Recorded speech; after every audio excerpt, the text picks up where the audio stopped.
हम आपको invitation letter दे देंगे और आपको गारंटी यही है कि आपका वीजा लग जाएगा। बड़ी इंपॉर्टेंट बात लिखी हुई है, ये सेकंड सेंटेंस है। अब बात यह है कि इसकी कॉस्ट कितनी आती है। ये जो पेपर है ये क्या गवर्नमेंट का पेपर है और इसकी कोई कॉस्ट होती है? इसकी 1 रुपया भी इसकी कॉस्ट नहीं है।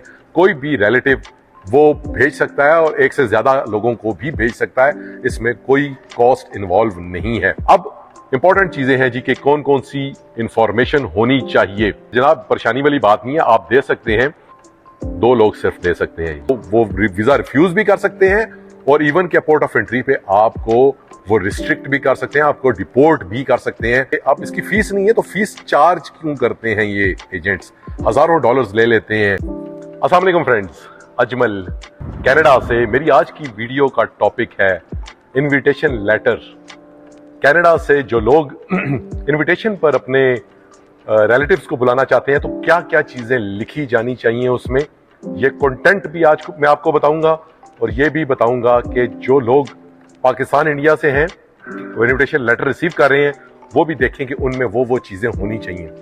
इसके अलावा मैं इसकी कॉस्ट बताऊंगा, इस पर कितना खर्चा आता है, आया इसको नोटराइज कराना चाहिए या नहीं करवाना चाहिए, इसका आपके वीजा एप्लीकेशन पर क्या असर पड़ता है और कितने नंबर मिलते हैं आपको अगर आपका इनविटेशन लेटर हो, तो ये भी मैं बताऊंगा और इसका एडवांटेज और डिसएडवांटेज भी बताऊंगा आज की वीडियो में। वीडियो शुरू करने से पहले, मैं हूं अजमल, आप देख रहे हैं मेरा YouTube चैनल। वीडियो अच्छी लगे लाइक करें, शेयर करें, सब्सक्राइब करें। इनविटेशन लेटर के हवाले से बहुत सारे सवालात आते हैं कि जी अजमल भाई इनविटेशन लेटर भेज दें, अगर हम वहां से मंगवाएं तो उसकी कितनी वैल्यू है, कोई हमें इनविटेशन लेटर नहीं दे रहा, या यही वो चीज है जिस पे जो एजेंट हैं सबसे ज्यादा प्ले करते हैं।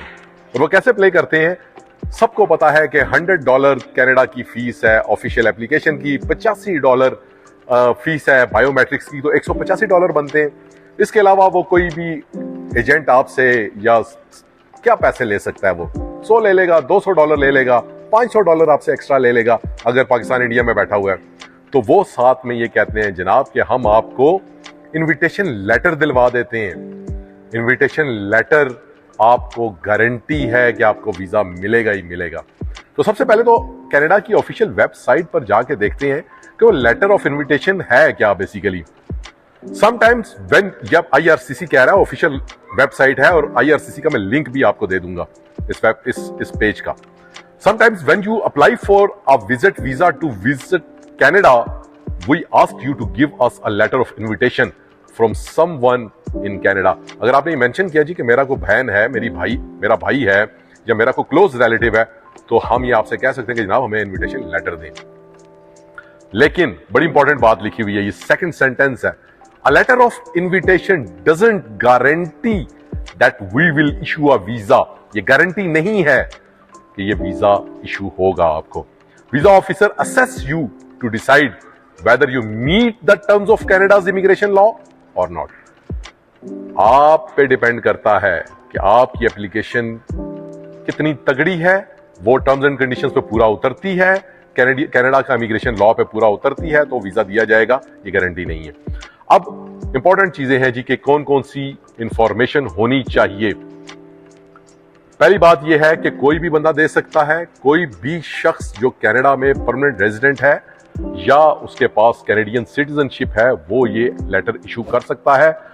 और ये अब वो राइटर्स को बता रहे हैं जो जिसे इनविटेशन लेटर देना है कि जनाब परेशानी वाली बात नहीं है, आप दे सकते हैं। Writing a letter of invitation doesn't mean you are legally responsible for the visitor once they enter Canada. आप ये नहीं है कि खुदा ना खासा आप इस डर से इनविटेशन लेटर ही ना दें कि यार उसने अगर कोई उल्टा सीधा कर दिया तो आपको कोई नुकसान पहुंचेगा। आप पे कोई नुकसान नहीं पहुंचेगा, आप इनविटेशन लेटर दे सकते हैं। मैं ये कैनेडियंस को या परमानेंट रेजिडेंस होल्डर्स को कह रहा हूं जो कनाडा में हैं, उन्होंने लिखा हुआ है कि लेटर लिखने से आप पर कोई लीगल बाइंडिंग नहीं आती। बंदा जब इंटर हो गया आप बरी जिम्मा हो गए हैं। You should still write the letter in good faith. आप गुड फेथ में लेटर लिखें, आप नीयत से लेटर लिखें। You must tell the truth, आप सच बोलें जो राइटर है, and plan to keep the promises you make in the letter. और अगर आपने कहा जी कि आप उसको खाना पीना रिहाइश देंगे तो आप दें फिर उसको, ये तो आपने कमिट किया हुआ है तो आप दें उसको। और send your letter to the person you are inviting to Canada. अपना लेटर हमें मत भेजें, उस बंदे को भेजें जिसको इनवाइट कर रहे हैं।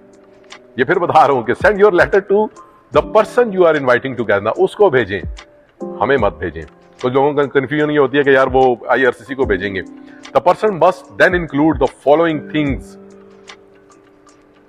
when they apply for a visitor visa also called temporary resident visa। वो ये चीजें जरूर मेंशन करें। You should include this information about the person you are inviting। Must है, शुड लिखा हुआ है। उस बंदे का कंप्लीट नेम होना चाहिए, डेट ऑफ बर्थ होनी चाहिए, एड्रेस एंड टेलीफोन नंबर होना चाहिए। आपका रिलेशन, जो राइटर है, जो इनवाइटर है, उसका रिलेशनशिप उस बंदे के साथ होना क्या है वो जरूर मेंशन होना चाहिए। और इस रिलेशनशिप पे मैं फिर आऊंगा। The purpose of the visit, purpose of the trip, visit का मकसद क्या है। उसके बाद how long the person plans to stay in Canada, वो बंदा कितना प्लान कर रहा है, कितने दिन के लिए आ रहा है, वो भी आप मेंशन करेंगे।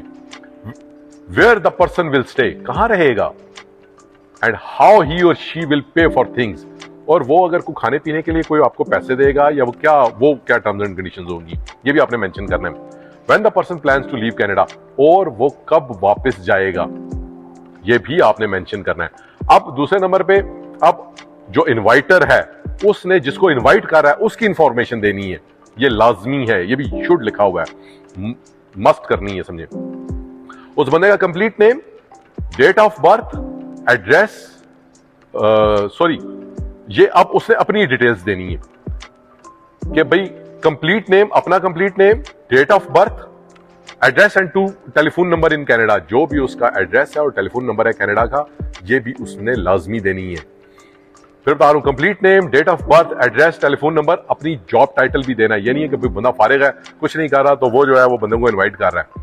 और उसके अलावा फिर वो whether you are a Canadian citizen or a permanent resident, दो लोग सिर्फ दे सकते हैं, या PR होल्डर जिसके पास कार्ड है वो इनविटेशन लेटर दे सकता है, या जिसके पास कैनेडियन पासपोर्ट है, सिटीजनशिप है, वो इशू कर सकता है। इसके अलावा कोई तीसरा बंदा नहीं दे सकता।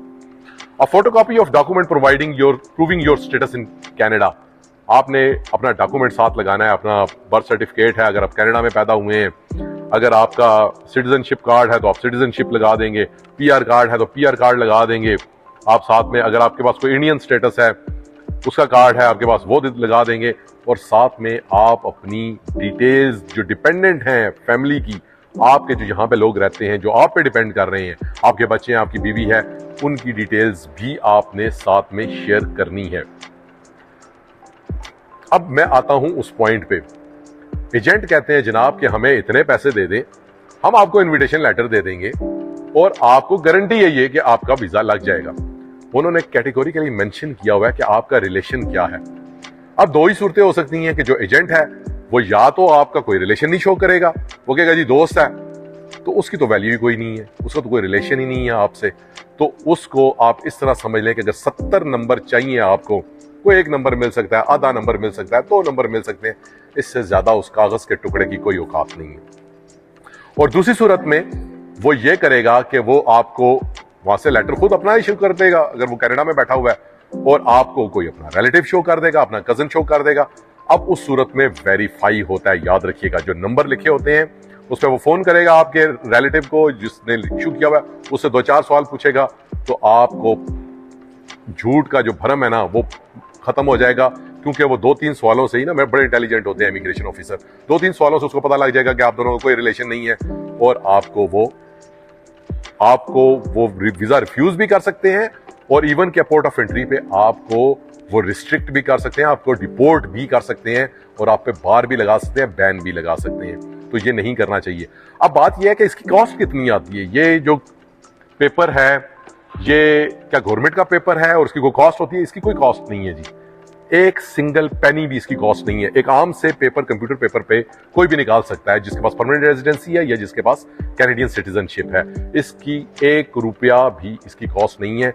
कोई भी रिलेटिव वो भेज सकता है और 1 से ज्यादा लोगों को भी भेज सकता है, इसमें कोई कॉस्ट इन्वॉल्व नहीं है किसी किस्म की। क्या ये नोटराइज होना चाहिए? क्या ये किसी खास पेपर पे होना चाहिए? कनाडा ने अपनी ऑफिशियल वेबसाइट पे ना ये लिखा हुआ है कि इसको नोटराइज करना चाहिए आपको, और ना इन्होंने कोई खास पेपर का लिखा हुआ है कि फलां जगह से जाके आप स्टाम्प पेपर लगवाएं या उस पर ठप्पे लगवाएं, ऐसा कुछ भी नहीं है। आप करवाते हैं, आप कैनेडियन सिटीजन है, आप करवाते हैं, आपकी मर्जी है, लेकिन कनाडा ने आप पर ऐसी कोई भी बाइंडिंग नहीं लगाई कि आपने इनविटेशन लेटर देना है किसी को तो उसकी आप फीस पे करें, आप नोटराइजेशन में जाएं या कोई स्टाम्प वगैरह के चक्कर में पड़े, ऐसा कुछ भी नहीं है। सादे पेपर पे आप उनको ये चीजें अपने जिनको इन्वाइट कर रहे हैं उनके लिए भेज दें। अब बात यह है कि मैंने जैसा कि बताया कि अब इसकी फीस नहीं है, तो फीस चार्ज क्यों करते हैं ये एजेंट्स? हजारों डॉलर्स ले लेते हैं। वो इसलिए चार्ज करते हैं क्योंकि आपको नहीं पता कि इस कागज का जो ये जो लेटर है, ये A4 साइज का, इसकी कोई बहुत लंबी चौड़ी इंपॉर्टेंस नहीं है अगर आपको एजेंट भेजेगा। लेकिन अगर आपको रिलेटिव भेजेगा तो इसकी इंपॉर्टेंस हो सकती है, और अगर इवेंट होगा तो उसकी इंपॉर्टेंस ज्यादा हो सकती है। मैं इसको इस तरह बता देता हूं, अगर आपको 70% पासिंग मार्क्स चाहिए या 100 में से 70 नंबर चाहिए विजिट वीजा के लिए, और आपको अगर एजेंट भेजता है तो 1-2 नंबर मिल सकते हैं, 68 नंबर आपने खुद लेने हैं। और अगर आपका कोई रिलेटिव भेजता है तो आपको 10 से 15 नंबर एक्स्ट्रा मिल सकते हैं, क्योंकि वो आपके खाने पीने और रिहाइश की जिम्मेदारी ले रहा है, आपको घुमाने की जिम्मेदारी ले रहा है, तो आपको 15 नंबर एक्स्ट्रा मिल सकते हैं। या आपकी कोई इवेंट है, यहाँ पे आपके भतीजे की शादी है, भांजे की शादी है, कोई ग्रेजुएशन सेरेमनी है, कोई इस तरह का कोई इवेंट है, तो फिर आपको हो सकता है कि 15 से 20 नंबर एडिशनल मिल जाएं। लेकिन याद रखें 50 से 55 नंबर उन्होंने शुरू में मेंशन कर दिया था, वो आपने खुद लेने हैं। वो आपको आपका रिलेटिव नहीं दिला सकता, वो आपका भाई नहीं दिला सकता, आपको बहन नहीं दिला सकती, वो आपने खुद लेने हैं। और वो कैसे लेने हैं? आपकी जॉब, आपके बिजनेस डॉक्यूमेंट्स, आपकी टैक्स रिटर्न्स, आपकी बैंकिंग ट्रांजैक्शंस, आपकी वहां की फैमिली, आपके वहां के बच्चे, ये सारी चीजें आपको 55-60 नंबर दिलवाने में मदद कर सकती हैं। यहां का जो लेटर है उसकी कोई बहुत बड़ी इंपॉर्टेंस नहीं है, और मैंने पहले भी बताया था अपनी वीडियो में, मैं फिर बता रहा हूं, आपके अपने डॉक्यूमेंट्स, आपकी अपनी जो आप उसको मीट करते हैं तो ये हेल्पफुल हो सकता है। अगर आप नहीं मीट कर सकते तो यहाँ का कोई मिनिस्टर भी अगर आपको लेटर देता है तो वो वैलिड नहीं होगा, उसकी कोई खास इंपॉर्टेंस नहीं होगी। वीडियो अच्छी लगे लाइक करें, शेयर करें, सब्सक्राइब करें।